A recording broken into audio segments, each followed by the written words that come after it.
తిరుమల తిరుపతి పవిత్ర పుణ్యక్షేత్రమైనటువంటి ఆ ప్రాంతంలో జరగకూడని చరిత్రలో ఎప్పుడు జరగలేదు. సో ఇప్పుడు ఒక 7 మంది మరణించడం, 40 మందికి గాయాలు కావడం మనం చూసాం. సో దీనికి సంబంధించి రకరకాల కారణాలు అనేక మంది చెప్తా ఉన్నారు. ఏంటి అంటే నువ్వేం చెప్తావు?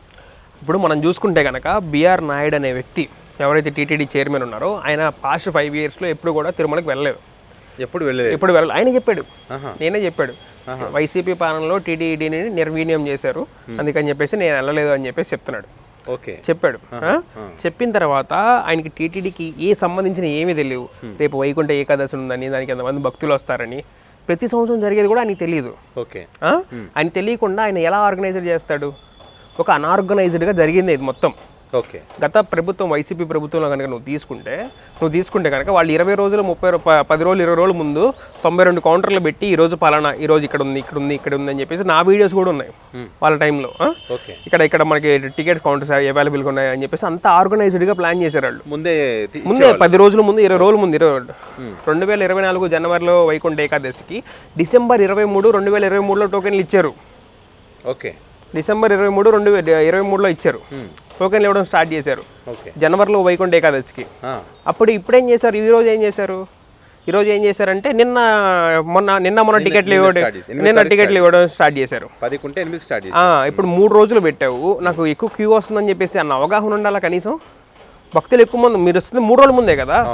3 రోజుల ముందు వస్తున్నప్పుడు ఎక్కువ మంది వస్తారు, భక్తులు వాళ్ళకి సరైన ఫెసిలిటీస్ కల్పించాలి, సరైన ఇది కల్పించాలని చెప్పేసి ప్లాన్ లేదు. సరే కౌంటర్లు పెట్టారు, కౌంటర్ల దగ్గర చెకింగ్ చేసే టీంని కానీ లేకపోతే పోలీసు వ్యవస్థను కానీ ఏమైనా పెట్టావా? ప్రత్యేక టీం ఉండాలి. ఏమైనా పెట్టావా? కింద పెట్టావు వైకుంఠ ఏకాదశి నాడు ఎక్కువ శాతం కింద భోజనాలు కానీ అవి ఎక్కువ అవైలబుల్ ఉండవు, మనకి కంపార్ట్మెంట్లో ఉంటాయి, ఉండవు. పైన అయితే ఉంటాయి. ఇది కింద జరిగింది, మనకి తిరుపతిలో జరిగింది, తిరుమలలో కాదు, కింద జరిగింది. ఇక్కడ మనకి శ్రీవారి దర్శనం కన్నా టోకెన్ తీసుకునే టైం ఎక్కువ పడుతుంది. అంత టైము వాళ్ళు పొద్దున్నుంచి దాదాపు 8 గంటల నుంచి వెయిట్ చేస్తుంటే సాయంత్రం 9-10 వరకు కూడా క్యూ లైన్లోనే ఉన్నారు. ఒకసారిగా మన గేట్ తీశారని చెప్పేసి చెప్పారు, అందరూ వచ్చారు. ఎవరు ఇది ఉదయం 5 గంటలకు వదిలాల్సింది కదా రేపు. అవును, ఉదయం 5 గంటల టికెట్ ఇవ్వాల్సింది, రేపు ఉదయం 5 గంటల టికెట్ ఇవ్వాల్సింది. ఈ రోజు ఉదయం 8 గంటల నుంచి టోకెన్ల కోసం వెయిట్ చేస్తున్నారు. ఇది వైకుంఠ ద్వార దర్శనం కోసం అని చెప్పేసి. ఎంత ఇది అంతకుముందు 2 రోజులు ఉండేదాన్ని, అది ఇంకా గత ప్రభుత్వం గురించి చెప్పాలంటే బాగానే ఉంటుంది. అది వాళ్ళ ఆర్గనైజ్డ్ బాగానే ఉంది, వాళ్ళ ఆర్గనైజ్డ్ సిస్టమ్. జగన్మోహన్ రెడ్డి దగ్గర జరగలేదు అంటే జరగకుండా చేశాడు. మరి ఇప్పుడు వీళ్ళు టోకన్లు జారీ సిస్టమ్ అనేది వాళ్ళ హయాంలో జరిగింది కాబట్టి ఇప్పుడు ఇదంతా తంట వచ్చిందని వాళ్ళ కొన్ని పత్రికలు రాశారు కదా ఈరోజు. మరి పాస్ట్ 5 yearsలో జరగాలి కదా, అది ఎందుకు జరగలేదు? టోకెన్లు పెట్టడం వల్లే జరిగింది అంటున్నారు. మరి అంతకుముందు ఎందుకు జరగలేదు, ఇప్పుడు ఎందుకు జరుగుతుంది? ఎవరి నిర్వీర్యం వచ్చి 8 నెలలు అవుతుంది దాదాపు. ఎవరి వల్ల? ఇంకా గత ప్రభుత్వం అంటే కనీసం ఊస్తారు జనాలు ఇప్పుడు దీని మీద మాట్లాడితే, ఇంకా వాళ్ళే అని చెప్పేసి చెప్తే. జగన్మోహన్ రెడ్డి ఉన్న టైంలో జరగలేదు అంటే వైవి సుబ్బారెడ్డి 35 సార్లు మానేసుకున్నాడు, భక్తి ఉన్నాడు ఆయన, భక్తితో చేశారని. YV Subbareddy last 1 year Bhumana Karunakar Reddy ఉన్నాడు. ఆయన్ని క్రిస్టియన్ అని చెప్పేసి లేకపోతే చిరుతలు కర్రలు తీసుకెళ్ళాలని చెప్పేసి చాలా హేళన చేశారు భూమల కరుణాకర్ రెడ్డిని. ఆయన ఆల్రెడీ చేస్తున్నాడు, ఆ ఎక్స్పీరియన్స్ వీళ్ళు కనపడింది అక్కడ. ఇప్పుడు బేసిక్ థింగ్ ఏంటంటే వైవి సుబ్బారెడ్డి అయినా లేకపోతే భూమల కరుణాకర్ రెడ్డి అయినా వీళ్ళు లోకల్ పీపుల్, తిరుమలలో ఉంటారు, అవగాహన ఉంటుంది, భక్తులకి ఏంటి అని తెలుస్తుంది. ఇక్కడ ఉన్న వాళ్ళు ఎవరు ఉంటారు? ఇప్పుడు ఆయన ఎక్కడున్నాడు? తిరుపతి, హైదరాబాద్లో ఉన్నాడు. నాకు ఛానల్ ఉంది, నేను మెయింటైన్ చేసుకోవాలి, దాన్ని చూసుకోవాలా, ఇది చూసుకోవాలా, నాకు ఏది రెవెన్యూ ఇస్తుంది? Local people. వైసీపీ లీడర్ ఎవడైనా కానీ లోకల్ పీపుల్ వాళ్ళు ఉంటారు అక్కడ, ఉండి జనాలు తిరుగుతూ ఉంటారు. ఇప్పుడు టీటీడీ పదవి ఏమి అంత సింపుల్ పదవి కాదు అది అస్సలు. నీకు అమెరికా రేపు ట్రంప్ కన్నా హైయెస్ట్ పదవి అది.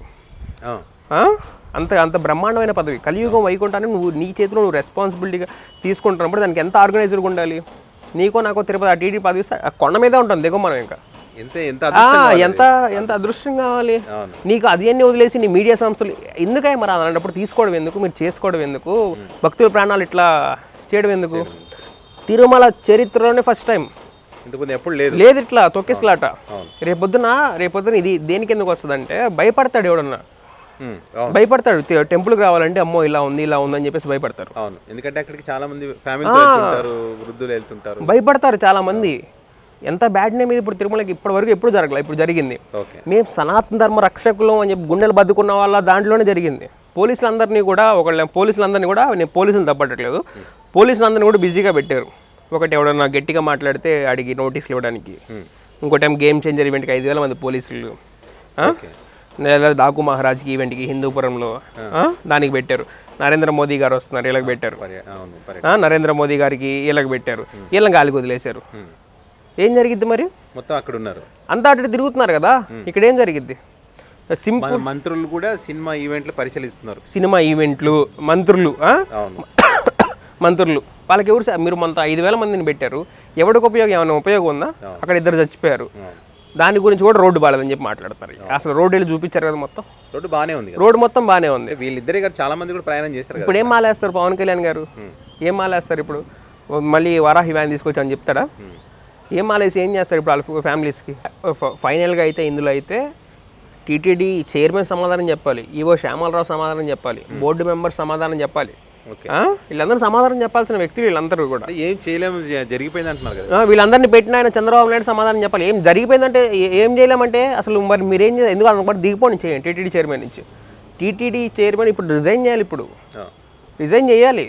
ఇంత దారుణం జరిగిన తర్వాత కూడా నువ్వు ఉండకూడదు అందులో పదవిలో, నీకు అర్హత లేదు, అర్హత లేదు. జరిగిపోయింది, దారుణం జరిగిపోయింది, ఏం చేయాలంటే దిగిపో. ఇంకా జరగలేదు కాబట్టి జరగలేదు. అసలు నీకు నువ్వు ఫాస్ట్ 5 yearsలో వెళ్ళనే లేదు, టీటీడీ సాంప్రదాయాలు తెలియవు, నీ దాంట్లో మిడ్ నైట్ మసాలాలు వేసుకుంటావు.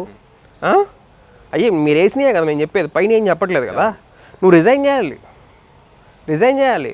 పవన్ కళ్యాణ్ గారు వీళ్ళందరూ కూడా మీరు వారాహి దీక్షలు చేస్తాను ఈ చేస్తానని చెప్పేసి చెప్తున్న వాళ్ళు, మీకు కనీసం అవగాహన లేదు. వైకుంఠ ఏకాదశి వస్తుంది, ఎవ్రీ ఇయర్ వస్తుందని చెప్పేసి వాళ్ళ టోకెన్లు అట్లా ఇష్యూ అవుతున్నాయి అని చెప్పేసి ప్రపంచ ప్రఖ్యాతగాల్చిన తిరుమల తిరుపతి దేవస్థానం మన దగ్గర ఉంది.